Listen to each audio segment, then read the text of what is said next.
السلام علیکم ناظرین، آپ دیکھ رہے ہیں ایم آر نیوز۔ میں ہوں کنزا اسلم اور میں ہوں راکتہ حفیظ۔ سب سے پہلے نیوز ہیڈ لائنز۔ شور کوٹ میں ڈکیتی کے دوران مزاحمت پر 16 سالہ لڑکے کے جاں بحق ہونے کے واقعے پر پیش رفت۔ ڈی پی او جنگ حسن اسد علوی نے واقعے کا نوٹس لے لیا۔ ترجمان پولیس کے مطابق ڈاکوں کے تعاقب کے لیے پیٹرولنگ ٹیموں کو متحرک کر دیا گیا ہے اور ملزمان کی تلاش کے لیے شہر بھر کے ناکہ بندی کر دی گئی ہے۔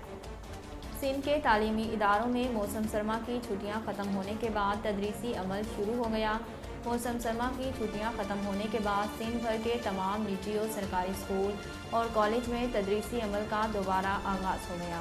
کئی روز کی چھٹیوں اور سردیوں کی وجہ سے پہلے روز سکولوں اور کالجز میں طلباء کی حاضری معمول سے کم ہے۔ وفاقی وزیر برائے مواصلات مراد سعید نے کہا کہ بسمہ خضدار روڈ کا کام اسی سال مکمل ہوگا۔ مراد سعید نے سماجی رابطے کی ویب سائٹ ٹویٹر پر اپنے ایک پیغام میں کہا کہ بسمہ خضدار روڈ پر کام جاری ہے جو انشاءاللہ اسی سال مکمل ہوگا۔ ان کا کہنا ہے کہ موجودہ حکومت اس وقت بلوچستان میں ریکارڈ 3300 کلومیٹر سڑکیں بنا رہی ہے۔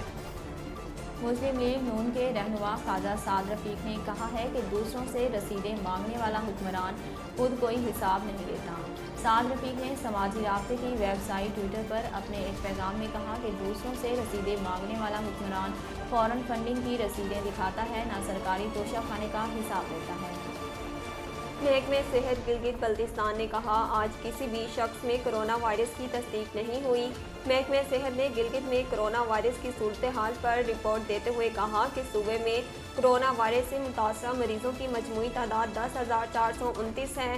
ادارے کا کہنا ہے کہ کرونا کے ایکٹیو کیسز کی تعداد 2 ہے اور کرونا سے آج کوئی بھی مریض صحت یاب نہیں ہوا۔ وزیر دفاع پرویز خٹک نے کہا ہے کہ ترقیاتی کاموں میں کرپشن برداشت نہیں کریں گے۔ پرویز خٹک نے اپنے ایک بیان میں کہا کہ اپوزیشن جماعتوں کے بے بنیاد الزامات میں کوئی صداقت نہیں۔ ان کا کہنا تھا کہ ضلع بھر میں تحریک انصاف نے ترقیاتی کاموں کا جال بچھوایا۔ کوشش ہے کہ عوام کو مزید سہولیات دیں۔ بارش برسانے والا مغربی ہواؤں کا نیا سسٹم بلوچستان میں داخل ہو گیا جس سے کراچی سمیت ملک کے مختلف شہروں میں بارش متوقع ہے۔ محکمہ موسمیات کے مطابق نئے سسٹم کے تحت آئندہ 24 گھنٹوں کے دوران کوئٹہ، ہرنائی سمیت بیشتر اضلاع میں بارش کا امکان ہے۔ ناظرین، اب تک کے لیے اتنا ہی۔ مزید خبروں اور اپڈیٹ کے لیے دیکھتے رہیے ایم آر نیوز۔